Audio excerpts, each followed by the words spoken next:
Hey guys, just finished up doing a review on this X-Tar light that I got from Gearbest, and we're going to talk about something different now. Hey, we'll leave the water. Why not? We're going to talk about this Ganzo 724 knife. What a nice little knife. Now, Gearbest, if you saw the X-Tar video, originally when they sent me an email, I wasn't too enthusiastic because I just kind of thought, it's one of these like Deal Extreme kind of companies, and ignored it. Then I went through and looked back at their stuff, and I kind of realized, holy cow, I wanted to try out these Ganzo knives. I saw them on We All Juggle Knives channel, and he said they were pretty decent for the money. And I wanted to try them out, but they, they were kind of priced high on eBay, and then I saw when I saw Gearbest had them, I'm like, you know what? Send me a couple things. Let's check some things out here. And I absolutely love that X-Tar flashlight, and I'm really super pleased. Yeah, I lied. We'll get rid of it. With this Ganzo. It is such a neat little EDC style blade. Now, okay, these things are made in China, just like the Sanren Mu, Enlon, the B brand, all those.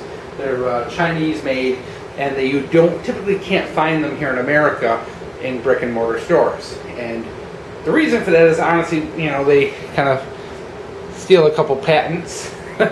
And so you really can't sell them here in America without there being some financial issues. So these things are typically available online. You got to order them, and some people I know are going to have a problem with that, but some people aren't.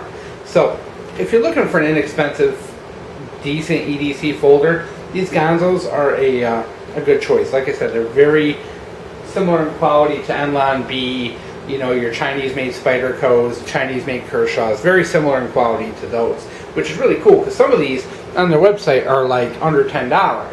Yeah, there's some that are $20-30, but some that are really inexpensive. It's got a kind of a, we'll talk about this thing. It's your very typical. It's the 724M. The blade length is like a little over 3 inches. I didn't get the exact weight and all that, but that's not important. There's so many different models of these Ganzo knives, and each model, they have different colors, different types, different finishes, all that jazz. So, why bore you with the numbers on this one? So, I want to talk more about the quality and my experience with it. First of all, we'll talk about Lockup. This thing has a absolutely rock solid lockup. Love the Lockup. Very good quality. It has basically a reproduction of the Access lock that Benchmade made as well. Find that to be really nice. I've never used an Access lock before, so it is my first experience. The handle scales are good grip to them. They got a lot of texture to them, good grip. You see they have metal liners in there holding it all together, and it's kind of open construction. So if you need to wash it out and clean it, there's obviously that opening in the back so you can wash it out. The thumb studs, not the best thing on earth. They're ambidextrous. They're big enough, but nothing fantastic. Everything's held together with torque bits, so if you do need to take it apart to clean, that can be done. The pocket clip is set up for deep carry, and it has a little bit of a glass breaker on the bottom. I'm not sure how good that'll work. I don't think it's pointy enough, to be honest, but I've never broken glass with it, so I could be wrong. Pocket clip is very strong. It holds in the pocket very well. Has a nice flat feel to it with a tip-up carry. So that's pretty neat. Fits well in the pocket, ergonomic, holds well in the hand. It has a really good handle shape as far as I'm concerned. It locks in very nicely. A little bit of a thumb ramp and a hair bit of jimping on the back there. The knife centers very well, which is good. A lot of these inexpensive Chinese knives do have issues with knife centering. The knife is centered almost perfectly. As you can see, it doesn't touch on either side.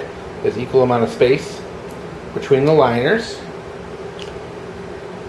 So that is done very well, and with the good lockup makes it really nice. The blade steel, they mark it as 440C. If we can focus. Blade is marked as 440C. I don't believe that. I believe it's 8CR13 MOV steel. It seems kind of silly that the Chinese would import American 440C steel to make these knives. It's probably 8CR13 MOV that they've just labeled as 440 for the American markets. 440 and 8CR13 MOV, very, very similar. 440 has a little more carbon in it and a little better edge retention, but they're you know, you're splitting hairs here, guys. You're not a lot of difference between them. This is basically the like AUS 8CR13 MOV 440.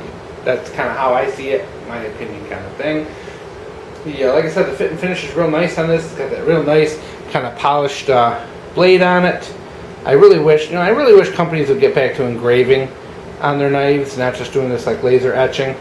The primary grind is very high, so it makes for a very nice thin edge. The edge out of the box was very sharp, shaving sharp in fact, cuts paper, shaved, all that perfectly. Took a strop to it. This thing went really, really super sharp really quick. Brought it out in the back, did a little bit of whittling with some wood, cut some cardboard. Cardboard is, in my opinion, the true test of a knife. Cardboard has like bits of clay in it. It will wear down a blade edge quicker than anything. So cut up some cardboard strips to throw up into the compost, cut some wood with it.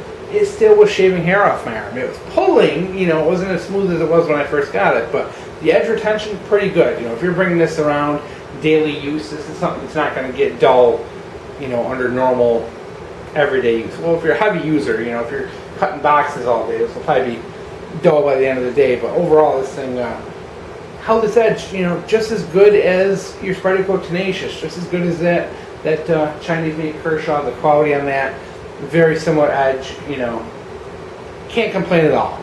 It's for the money, for the fact that this is like a less than $20 knife, it's absolute dynamite. And that's where the real amazing part of this knife is you're talking about a knife that's less than $20. The competition is really thin.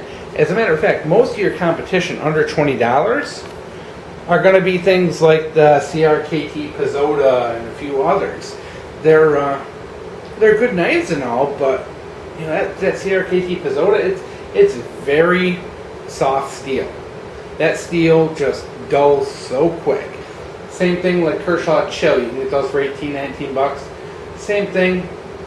Edges on those just go really soft, really quick. This is definitely an upgrade, at least as far as I'm concerned, when it comes to blade steel. So I think you can't go wrong with these. I think that, you know, like the fit and finish on these is going to be very similar to your N-Line, your BE, your Spyderco Tenacious, all those. It's that nicer quality. These aren't cheap junk flea market knives. These are decent quality for the money.